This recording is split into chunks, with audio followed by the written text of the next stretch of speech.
Bonjour tout le monde. It is a real pleasure to welcome President von der Leyen to Canada. Ursula, thank you so much for being here.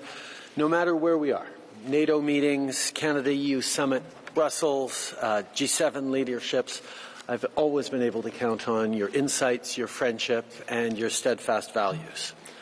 Just ahead of International Women's Day tomorrow, I'm struck by the fact that we're here not only with the President of the European Union, but also with our Deputy Prime Minister, our Minister of Defence, and our Minister of Foreign Affairs, who all happen to be strong women leaders. That is always a pleasure to see. Every day, their expertise and dedication makes the future brighter for people on both sides of the Atlantic. Les liens qui unissent le Canada et l'Europe sont étroits et notre solidarité continue de se resserrer. Aujourd'hui, on renforce encore davantage notre partenariat et on commence par le soutien qu'on offre ensemble à l'Ukraine. We're here at Canadian Forces Base Kingston to meet and thank the women and men supporting operations in Europe. This includes personnel involved in training Ukrainian security forces, Canadians in uniform who have been deployed in Poland to support Ukrainian refugees, and in Latvia to support NATO. There can be no doubt, just as the resolve of our brave women and men in uniform is unwavering, so too is the bond between Canada and Europe. Already, Canada has provided military support to Ukraine and put in place sanctions and punitive economic measures against the Russian regime. Together, President von der Leyen and I also co-hosted an international pledging event for Ukrainians who have been forced from their homes, many of whom have become refugees. For as long as it takes, we will stand shoulder to shoulder together with our European partners for Ukraine.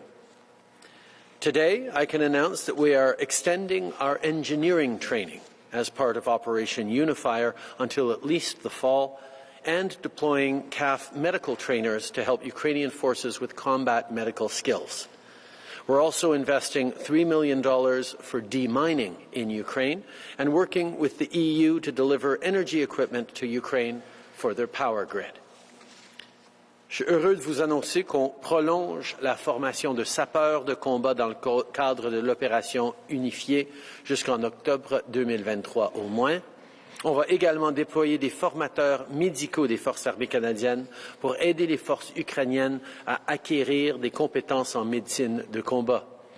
De plus, l'Union européenne a accordé au Canada le statut de pays partenaire dans le cadre de son régime de contrôle des exportations et de sanctions contre la Russie. Ça va nous aider à renforcer notre coopération en matière d'application des sanctions. Comme je l'ai dit à la présidente von der Leyen, le Canada va rester solidaire de la population de l'Ukraine aussi longtemps qu'il le faudra.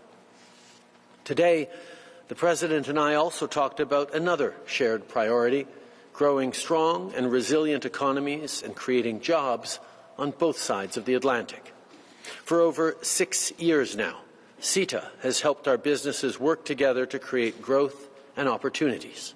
Later this afternoon, we'll be visiting a Canadian company that recycles lithium-ion batteries for clean tech like electric vehicles. Lysical is not only creating jobs and building up our critical mineral supply in Canada, they're opening plants in Europe too, so they can do the same there.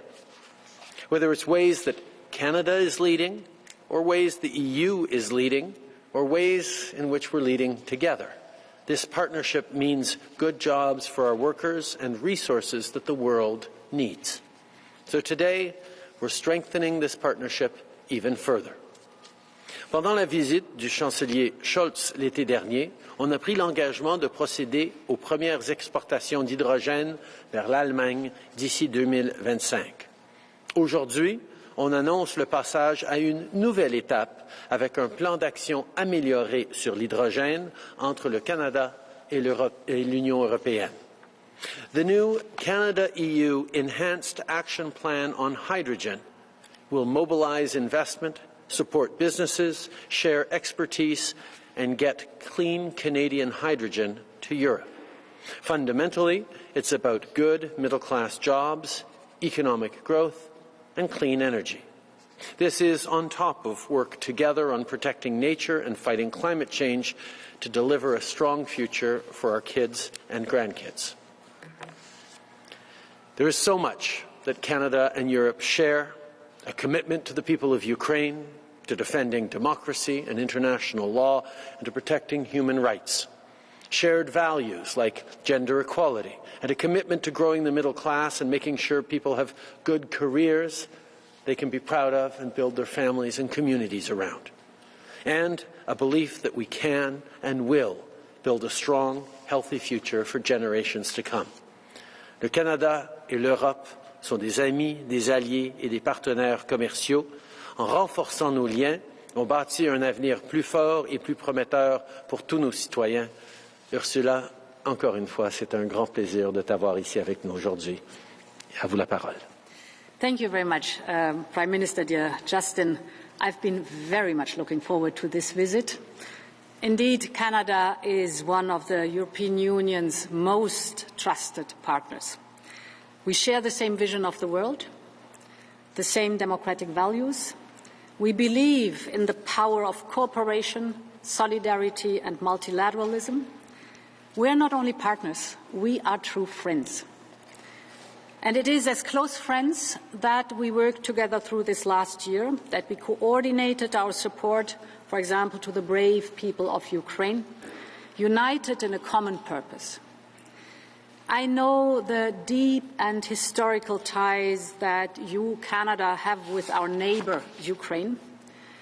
I was deeply impressed when in April last year, many Canadian men and women went from here in Kingston, from Edmonton or from other Canadian bases all the way to Poland. They went to Europe to help the Ukrainian people who had to flee Russia's bomb. I'm also deeply impressed by the hospitality you immediately gave to Ukrainian refugees here in Canada, thousands of them. Just as we did in the European Union, we welcomed, sheltered and protected 4 million refugees from Ukraine. We have also strongly aligned our successive packages of sanctions against Russia together with our G7 partners. Sanctions are biting deep and hard, from going after Putin's cronies and propagandists to draining the resources he needs to wage his war. For example, the very successful oil price caps that we have agreed on together. We will keep supporting Ukraine in these dark times until Ukraine prevails. We are both stepping up our support to Ukraine, including our military support, because Ukrainians have all the necessary grit and spirit, but what they need is weapons. The European Union has already delivered 12 billion euros worth of military equipment so far. In parallel, we will continue training Ukrainian soldiers like you are doing so, but you have been doing since 2015 already. And therefore, here too, our coordination with the Canadian mission and the EU military assistant mission in Ukraine and for Ukraine is excellent. Our goal is, on the European side, to train 30,000 troops by the end of the year. In addition, dear Justin, I very much welcome your intention to deliver generators to Ukraine, very much needed in these times where Putin is strategically destroying the energy infrastructure and civil infrastructure in Ukraine. And I also welcome that you're ready to join forces with us to support the demining in Ukraine. These are few examples, but it's all exemplary for the very strong alignment we have between Canada and the European Union. So, of course, it's not only for the present challenge that we are standing shoulder by shoulder, but also for the mid and long term. We will help Ukraine together to rebuild its beautiful country with the support that we gathered through our G7 donors platform. A second issue we discussed today is critical raw materials. They are the lifeblood of the clean economy. We need them to reach our ambitious decarbonization objectives. This is why, of course, the European Union's focus is very strong on the resilience of our supply chains. But we see today that, for example, China produces 98% of Europe's supplies of rare earth. And Europe needs to de-risk this dependency. And this, of course, is immediately the reason why Europe seeks to work together with trusted partners. And trusted partners is first and foremost Canada, the only country actually in the Northern Hemisphere with all the raw materials needed to produce lithium-ion batteries.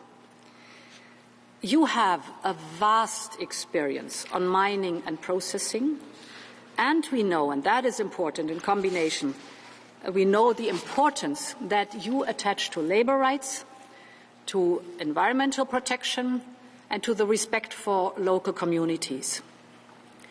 We have started a partnership on critical raw materials in 2021. It is already bearing fruit. Now it's time to take it to the next level. Let's build on the excellent cooperation between us and our companies. For example, the Swedish Northvolt partnering with Vale Canada to ramp up supplies of low-carbon nickel used to manufacture electric vehicles. Another typical example is the Belgian Umicore that is planning to build a battery materials production plant right here in Ontario. So we will step up work with our respective industries. There is already a whole pipeline of very promising projects in exploration, mining and processing. We will support our businesses in matchmaking. We will identify good investment opportunities, and we will also boost and accelerate the joint research that we are doing. Finally, last but certainly not least, we discussed our cooperation on climate change. We are in a very strong position to lead the way globally, and together we can rally the international community behind net zero by 2050. You mentioned the opportunity to have a memorandum of understanding on hydrogen. Another key to the successful transition is carbon pricing. So I'm very happy to work for the European Union to join your global carbon pricing challenge. And finally, we want to create, as an overarching topic, as an umbrella basically, a green alliance between the European Union and Canada. It's to create good and well-paying jobs, to promote growth, to boost our energy and climate cooperation across the board. And yes, one shining example for that, how well, once in place, an agreement works, is CETA. I've just looked up the latest figure. So the increase of trade between us is by now in 2022 66%. So quite a step forward. Voilà, cher Justin, quelques mots pour décrire les opportunités qui s'offrent à nous. Deux partenaires historiques, deux amis rapprochés plus encore par des circonstances extraordinaires. Merci pour cette visite aussi utile qu'agréable. Merci, Ursula. La Présidente, et merci, Premier ministre. Nous avons 20 minutes pour les questions des médias. We have 20 minutes for questions from media. Et on va commencer avec Radio-Canada. Bonjour, M. Trudeau. Question qui a trait à l'ingérence chinoise. Pour commencer, M. Poilievre vous accuse de vous en remettre à un processus secret et contrôlé. Ma question, quand vient le temps de nommer le rapporteur spécial, comment vous allez procéder en consultant les partis d'opposition et les chefs d'opposition? S'il y en a un qui s'oppose, par exemple, est-ce que vous allez aller de l'avant quand même? Est-ce que vous cherchez un consensus? Tout d'abord, nous avons deux buts par rapport à l'ingérence chinoise dans notre démocratie. D'abord, c'est de s'assurer que le Canada a tous les moyens, les mécanismes, les outils pour contrer cette ingérence étrangère dans notre démocratie, dans nos élections, qu'on a tous les processus nécessaires pour le faire et que, deuxièmement, les Canadiens soient rassurés qu'on est en train d'utiliser ces processus et qu'ils sachent que notre démocratie demeure intègre et nos élections aussi. Pour ce faire, on a choisi d'utiliser les outils qu'on a, les outils qui sont établis depuis plusieurs années, mais aussi de nommer un rapporteur spécial indépendant qui va chapeauter ce travail, s'assurer que tout est en train d'être fait de la bonne façon et surtout rassurer les Canadiens. Alors, le choix de ce rapporteur spécial, évidemment, va être extrêmement important. Nous sommes ouverts à toute suggestion que les partis d'opposition vont nous partager en termes de noms qualifiés, et éminents et indépendants qui pourraient aller de l'avant. Et nous allons nous assurer que la personne choisie soit la bonne personne, non seulement pour évaluer le travail qui est en train de faire et qui doit encore être fait, mais aussi pour donner confiance aux Canadiens que ça va être fait de façon indépendante et rigoureuse. Peut-être en anglais là-dessus, s'il vous plaît. Okay. I think we have to keep in mind two clear objectives when it comes to foreign interference, particularly these days Chinese interference into our democracy. The first one is to make sure that the tools, the processes, the bodies we have within our government and our democracy are able to do everything necessary to protect our democracy, to protect our institutions and our elections from foreign interference. The second goal, related but distinct, is to make sure that Canadians have confidence that all those tools are being used and that we are continuing to see free, fair, protected elections despite attempts by foreign governments to interfere. As we move forward on those two goals of making sure we have the proper tools and giving confidence to Canadians, we will, of course, be open to suggestions that the various parties put forward for names for this independent special rapporteur, and we will ensure that whoever is chosen is someone who both has the capacity to ensure that we're doing all the right things to fight interference and has the capacity to give all Canadians confidence in the openness, transparency and rigor of that process. Madame la Présidente, j'aimerais vous entendre sur l'aide à l'Ukraine. En fait, je voudrais savoir comment le Canada pourrait en faire plus en termes d'armement. Est-ce que, par exemple, le Canada pourrait fournir d'une part plus de munitions et éventuellement des avions de chasse? So I see that Canada is doing much more than its fair share already compared to others, and is going way beyond what is necessary. So I want to thank Canada for that. Indeed, it's not only the military equipment. I know the intensive work on doing work with the defense industry to scale up ammunition, for example, standardized ammunition in Canada, the 155mm ammunition badly needed in Ukraine. I'm very grateful that you're working on that because every day counts right now. But we know also that Canada, from the very beginning on, has been a staunch supporter what the budget support is concerned. I mentioned the support for the Ukrainian refugees, the training of Ukrainian forces that Canada started way earlier than other countries in 2015, the Operation Unifier, has had its success immediately at the beginning of the Russian invasion in Ukraine because the Ukrainian troops were much better trained than it was in 2014 the case. So it's also thanks to this support from Canada that Ukraine at the very beginning of this war was immediately able to resist this invasion. So I want to thank you for a support that goes way beyond what is the average. Next question. Hi there. My question is also for the European Commissioner President. Europe is trying to move away from Russian energy, but there are limited options. Canada, for example, doesn't exactly have the capacity when it comes to export, especially when it comes to natural gas. Are you disappointed in the position that Europe finds itself right now? And is it even possible for Europe to completely isolate Russia when it comes to oil and gas? It is an extraordinary journey that we have undertaken during the last year. There was a big over-dependency at the beginning of the Russian invasion in Ukraine. of Europe's energy needs and over-dependency on Russian fossil fuels. We have gotten rid of Russian coal. We have basically gotten rid of Russian oil. And Russia itself cut 80% of its gas supplies. We were the biggest client of Russia. Russia cut 80% of its gas supplies in only 8 months. This was an enormous challenge. We could see how the gas prices were skyrocketing because energy supply globally was tightening. What have we done? We have immediately diversified away from Russia to like-minded, trusted partners.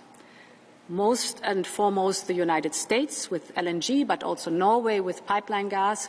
Canada helped a lot by increasing its LNG production.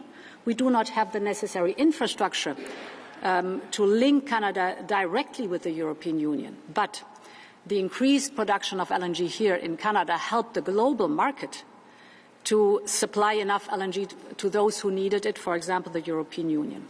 Second element, we saved energy.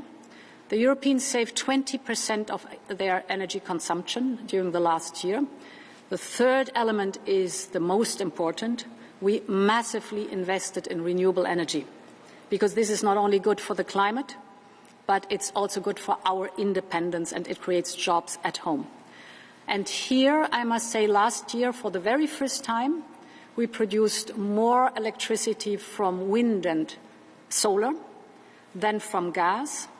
And overall, if you look at the figures of last year, we were even able to reduce the CO2 emissions by 2.5%. So it was a very difficult journey, but in the very end, thanks to our friends and partners, we were able to come out stronger than we started last year. Thank you very much. And my follow-up is to the Prime Minister on a similar question. Today, Pierre Poilievre accused you of helping to fund foreign dictators by shutting out Canada's natural gas industry. Given demand from European leaders, why does it appear that there's a bit of a hesitation on the part of your government to expand to meet this growing demand? There is no hesitation. We will continue to work very hard to be there for our European partners now and long into the future. Canada continues to export natural gas and oil to the world, including through investments that this government oversaw in the largest private sector investment in Canada's history with LNG Canada on the West Coast. As that moves forward, we continue to develop Canada's importance as a source of energy.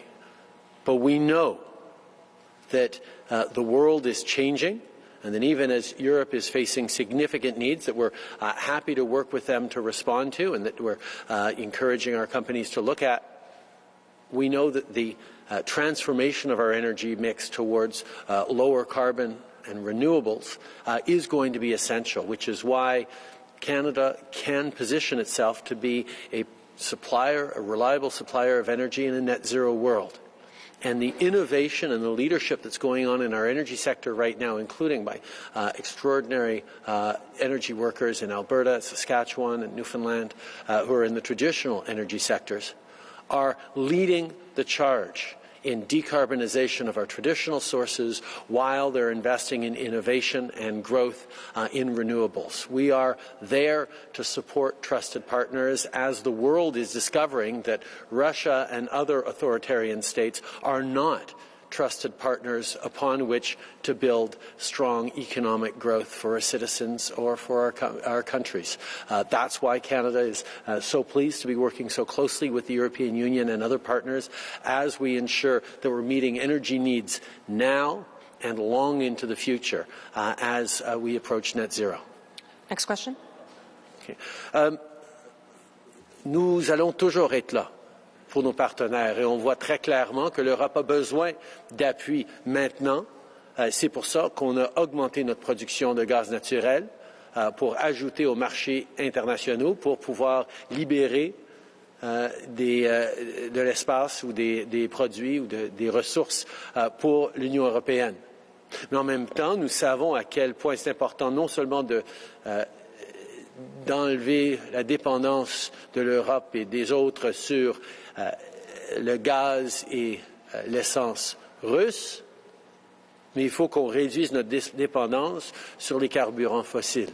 C'est pour ça que ce que le Canada est en train de faire, investir dans des énergies renouvelables, dans la décarbonisation de nos sources d'énergie traditionnelles et le travail et l'innovation qui est en train de se faire dans notre secteur énergétique est tellement important, non seulement pour les Européens, mais pour tous nos partenaires à travers le monde qui commencent à comprendre qu'on ne peut pas compter sur des pays autoritaires comme la Russie et d'autres d'être des fournisseurs de biens et de ressources essentielles pour notre croissance économique et le bien-être de nos citoyens. Returning to the issue of foreign interference in democratic institutions, which I know is an issue on both sides of the Atlantic in different contexts. Prime Minister, today the opposition leader accused you of working against Canada's interests, failing to act because the Liberal Party stood to benefit. How do leaders in Western democracies that are currently in power act without looking like they're just being defensive in their own self-interest? I think one of the important things that citizens in democracies around the world have understood is how important it is to support our institutions, whether it's institutions like Elections Canada or an independent judiciary or an independent expert public service that continues to do the work of supporting Canadians and delivering services for citizens regardless of the political party that's in power. The impact and the threat of foreign interference we've seen in all sorts of different elections around the world. And it is upon all of us as leaders to ensure that even as we are strengthening our capacity as democracies and as institutions to respond to that, that we're not falling into the trap of actually weakening Canadians' confidence in those institutions by leaning in heavily on partisan accusations. I understand that this is a difficult and a very concerning issue for Canadians that are rightly asking all sorts of questions, which is why the government has chosen to move forward on bringing an independent special rapporteur who will be charged with reassuring Canadians even as they strengthen our ability to respond to interference and lean in and highlight on the excellent work done by the institutions that we've built up to protect from foreign interference. And I will again highlight that Mr. Poilievre has long been opposed to the idea of a National Security and Intelligence Committee of Parliamentarians. When he was part of Stephen Harper's government, they were directly and aggressively opposed to the idea of swearing in, of getting top secret security clearances to opposition MPs so that a committee of parliamentarians with the appropriate clearances from all parties could lean in deeply and thoroughly into the actions that our intelligence community is taking or not taking to keep Canadians safe. This was something that the Conservative Party long opposed, and it's something that Mr. Poilievre, despite excellent work done over the past many years by Conservative members on the National Security and Intelligence Committee of Parliamentarians, Mr. Poilievre continues to misrepresent and attack this important oversight body that was modeled on what democracies around the world do to keep their citizens safe, and indeed is a committee that regularly puts out public reports to Parliament on extremely delicate issues that they have dug into deeply. We have strong institutions, and responsible leadership is about supporting those institutions even as one finds points of disagreement with other political parties. Madam President, am I to take from your remarks today that Europe has, in effect, given up on the idea of getting LNG directly from Canada in favour of the other approaches that you described there, where Canadian LNG goes south and you focus now on renewables exports? if you haven't given up on the idea, what instead would it take? Hear from both of you on that. So what I said is that in the acute crisis in 2022, the infrastructure was not in place. What comes in the future is up to the business sector to also see the opportunities. And of course, there will be additional LNG infrastructure in the European Union because we need some LNG in different areas of the European Union, and this infrastructure is being built. But there's a very clear understanding, common understanding in the European Union that in the mid and long term, we need the bridge to the renewables. And we have in the European Union agreed on climate goals. We have cast them in law. We have a very clear roadmap how to get there. And this includes, for example, the development of hydrogen. Canada is one of the prime potential partners for hydrogen. And this is the reason why we're working on a memorandum of understanding for hydrogen, because we cannot only solve the crisis right now, what we did successfully in the last 12 months, but we also have to pave the path to the future, and our future will be renewables. There will be a baseload, certainly nuclear or gas, but the vast majority of energy will be renewables.